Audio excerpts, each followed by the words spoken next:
नमस्कार, मी मंजुषा. मंजूस कोल्हापुरी किचनमध्ये तुमचं खूप खूप स्वागत.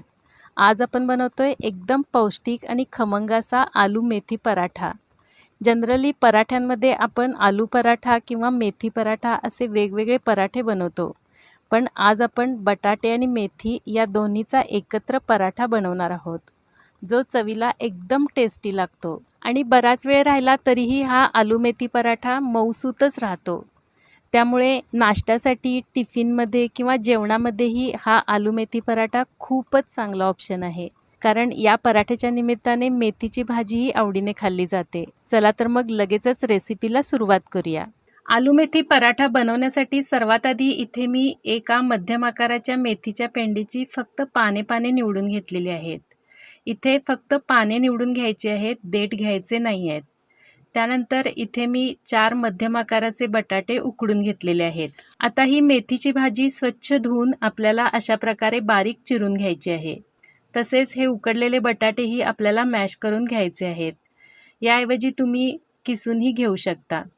त्यानंतर इथे मी 5 ते 6 हिरव्या मिरच्या घेतलेल्या आहेत. मिरच्यांचे प्रमाण तुम्ही तुमच्या तिखटाच्या आवडीप्रमाणे कमी जास्त करू शकता. त्यानंतर हे 1 चमचा जिरे आहेत.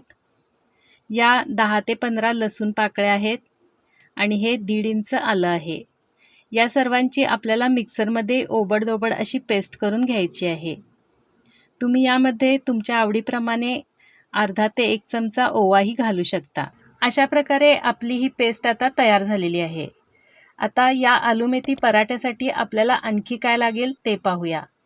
इथे मी घेतलेला आहे पाव चमचा हिंग, अर्धा चमचा हळद, 1 ते 1.5 चमचा कसुरी मेथी, चवीप्रमाणे मीठ, 1 चमचा साखर आणि 1 चमचा लिंबाचा रस.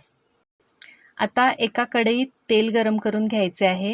इथे तेल थोडेसे जास्त लागते. आता या तापलेल्या तेलात सर्वप्रथम वाटलेली पेस्ट घालून थोडी फ्राय करून घ्यायची आहे.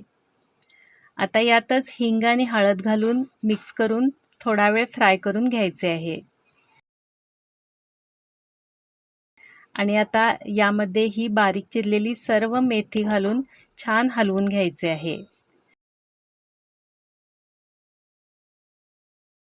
मेथी थोडीशी फ्राय होत आली की यामध्ये चवीनुसार मीठ घालून घ्यायचे आहे आणि पुन्हा व्यवस्थित हलवून घेऊन यामध्ये साखर घालून घ्यायची आहे व तीही मिक्स करून झाल्यानंतर यावर झाकण ठेवून 3 ते 4 मिनिटे भाजी शिजवून घ्यायची आहे. मीठ आणि साखरेमुळे भाजीला थोडे पाणी सुटून यातच ही मेथी मऊ बनते. 4 मिनिटे झालेली आहेत. आता आपली मेथीची भाजी छान शिजलेली आहे. आता गॅस बंद करून ही मेथी एका परातीत काढून थंड करून घ्यायची आहे. आता थंड झालेल्या मेथीमध्ये हा मॅश केलेला सर्व बटाटा घालायचा आहे. त्यानंतर यामध्ये कसुरी मेथी घालायची आहे. त्यानंतर लिंबाचा रस आणि चवीनुसार मीठ घालायचे आहे. मगाशी आपण मेथीपुरते मीठ घातले होते. आता बटाटा घातला आहे त्यामुळे आणखी थोडे मीठ मी इथे घातलेले आहे. आता हे सर्व व्यवस्थित मिक्स करून घेऊन यात लागेल तसे गव्हाचे पीठ घालून छान मळून गोळा बनवून घ्यायचा आहे. इथे पाणी बिलकुल वापरायचे नाही आहे. मेथीला सुटलेले पाणी आणि बटाट्याचा ओलसरपणा यामध्येच पीठ मळून घ्यायचे आहे. गव्हाचे पीठ घालत असताना यावर चवीनुसार थोडे मीठही घालायचे आहे किंवा पिठाची चव बघून मिठाचे प्रमाण ॲडजस्ट करून घ्यायचे आहे. आणि या मळलेल्या पिठाला थोडेसे तेल लावून 10 मिनिटे असेच झाकून ठेवायचे आहे. मला इथे साधारणपणे 4 वाट्या गव्हाचे पीठ लागलेले आहे. आणि 10 मिनिटांनी याचे अशा प्रकारे गोळे बनवून गव्हाच्या पिठात बुडवून जास्त पातळ नाही आणि जास्त जाडही नाही असे मध्यम जाडीचे पराठे लाटून घ्यायचे आहेत. आणि तापलेल्या तव्यात दोन्ही बाजूला तेल लावून पराठे भाजून घ्यायचे आहेत. तुम्हाला जर अगदी एकसारखे गोल पराठे हवे असतील तर तुम्ही पराठा लाटून झाल्यानंतर अशा प्रकारे एखाद्या डब्याचे टोपण यावर पालथे घालून साच्याप्रमाणे दाबून साईडचा कट झालेला भाग काढून टाकून अशा प्रकारे एकसारखे गोल पराठे बनवू शकता. अशाच प्रकारे सर्व पराठे लाटून घेऊन दोन्ही बाजूला तेल लावून घेऊन छान भाजून घ्यायचे आहेत. अशा प्रकारे तयार झालेले आपले पराठे तुम्ही पाहू शकता किती मऊसूत बनलेले आहेत आणि याची टेस्टही खूप खमंग अशी आहे।